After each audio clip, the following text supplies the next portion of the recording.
Ladies and gentlemen, gather around because we need to talk about something big happening in South Africa's political arena.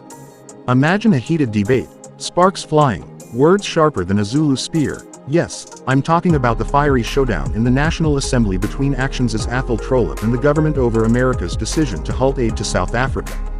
Before we get into the details, listen to what Athol Trollip had to say at the National Assembly. That we are having this debate today is a tragic legacy of 30 years of ill-considered and ill-fated choices made by this government. Churchill said about Britain's decision to sign the Munich Agreement in 1938, and I quote, "You've been given the choice between war and dishonor. You have chosen dishonor, now you will have war," close quote. The ANC have systematically chosen dishonor in their one-eyed international relations, and now we are going to suffer the consequences of these choices. Again, the fashionable acronym FAFO springs to mind. You've told Trump to leave us alone. One of your GNU ministers stood here and gave him the finger. Now we are alone. Naledi Pandor did everything conceivable to insult, infuriate and alienate the USA while she was the Minister of International Relations. Yet she was the first to encourage the government to send envoys as quickly as possible to try and salvage our relationship with the USA. Amazing.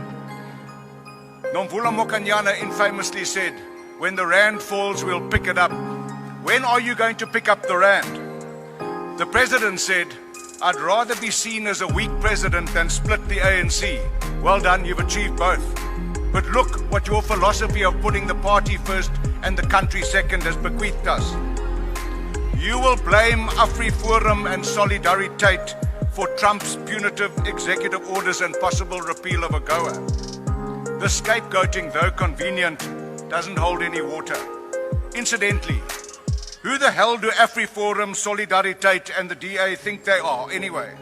Who granted them SA envoy status to go cap in hand to canvass for the protection of minority rights in the USA? Something that never existed for majorities before 1996. These protections in our Constitution and Bill of Rights far exceed the protections of minorities in the USA. A former leader of the opposition wrote this weekend that AfriForum has been peddling years-long racially divisive disinformation campaigns. Where are the real SA envoys? Javier Milei recently said at Davos, and I quote, "Argentina faced 100 years of systematic economic failure as a result of taking weak stances on major global conflicts and as a result of having closed ourselves off to trade. We lost practically all international significance. Argentina has been infected by socialism for too long, and that it would once again embrace the ideals of freedom, defense of life, liberty and private property," close quote. The world has embraced Argentina's commitment to these ideals and as an example of fiscal responsibility to their collective advantage. Yet, you have chosen the exact opposite and wonder why we are facing global isolation, distrust, and unprecedented poverty. Milei also said, and I quote, "The only thing that socialism produces is poverty," close quote. Yet we steadfastly adhere to this failed philosophy. We have become so dependent on foreign aid from wherever we can get it that the termination of US aid and PEPFAR will have deadly consequences. You couldn't balance your budget 2 weeks ago, and now you've got an additional 8.7 billion rand for HIV AIDS program shortfall. Have your newfound international friends and the US enemies Iran that you were posing with this week and our BRICS partners offered any assistance? No, I thought not.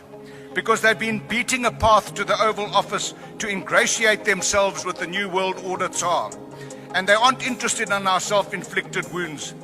They will only compound our economic travails and poverty. It's time to reevaluate our so-called non-aligned stance, pick a side in the New World Order, your time or face is now further expired. calamity. Thank you. This isn't just some diplomatic squabble. It's about billions, political posturing, and, let's be honest, a whole lot of drama. So, what's going on? Why is the US cutting the purse strings? And why is Athol Trollip, the man known for his no-nonsense approach, making headlines with his response? Stick around because this one's going to be explosive. Alright, so let's set the stage. The United States, in a move that shocked some and delighted others, announced that it would be halting financial aid to South Africa. The reason? Well, Washington claims it's because of South Africa's stance on international conflicts, particularly its support for Palestine and its perceived friendliness towards certain nations that America isn't too happy with. Now, let's be real. When a superpower like the US pulls out the financial scissors, you know it's about more than just foreign policy disagreements. This is about influence, about sending a message. And South Africa, well, Pretoria isn't backing down without a fight. Enter Athol Trollip. If you don't know him, here's a quick summary.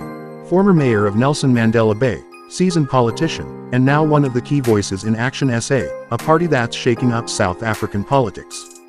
When he gets the mic, you know he's going to say something that will have both supporters and critics talking. So, picture this. The National Assembly is buzzing. The US aid decision is the topic of discussion, and politicians from all sides are throwing in their 2 cents. The ruling ANC is, of course, playing it cool, trying to downplay the impact of the cut while subtly throwing shade at Washington. The you already know they're probably calling the US imperialist bullies. And the DA, well, they're somewhere between, we told you so, and, let's not anger Uncle Sam. Then, Athol Trollip takes the floor.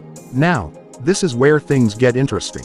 Trolip doesn't hold back. He starts off by slamming the government's foreign policy decisions, arguing that South Africa has been playing a dangerous game by openly siding with countries that the US considers adversaries.